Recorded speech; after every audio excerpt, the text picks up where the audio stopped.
The Rambling Geordie. Labour are not excluding sexual offenders from their early prison release scheme. Seriously. You know what, if there's one thing I hate more than a politician, it's a politician who's a complete sellout by backing our own party over the very group of people said politician is supposed to stand up for and protect. This is Catherine Atkinson, Parliamentary Under-Secretary of State for Victims and Tackling Violence Against Women and Girls. Now, some might argue that's a needlessly long title. I kind of agree, but the role itself certainly isn't. With migration through the roof and the endless line of foreign struggle snugglists that are being shipped over increasing daily, someone has to be in charge of protecting the most vulnerable victims of this government-induced crisis. Now, after watching her interview with Sophy Ridge, I doubt anyone will be saying that she's the right woman for the job, however.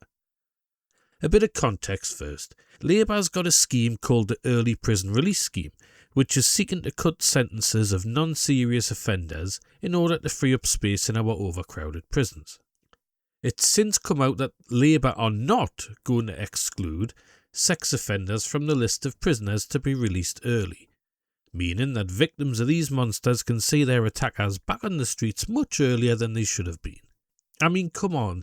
They need to free up prison spaces for the criminals who dare to exercise their right to free speech because those hurty posts are much more harmful to us than a sex offender, didn't you know?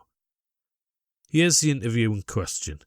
You say that the most dangerous offenders will be excluded from the early release. And I guess my question is, why doesn't that include sexual offenders, right? Surely, if you're, because there is a choice here as well, why do you not exclude sexual offenders from this scheme? What we saw for years and years previously is emergency release schemes, often in situations where victims were either only given a couple of days' notice or weren't told at all. With respect, I'm talking about what you were doing. It's easy for us to talk about what the Conservatives did, but what are you doing? Why aren't you including rapists from it? But the reason why it is impossible not to be looking at the context that the government inherited is because we are having to repair the system. I've just reflected on the context. No, I know. I've literally just said I understand why you need to do that. The prison over. I've just acknowledged the context. My question is, why are you not excluding rapists from the dangerous offenders?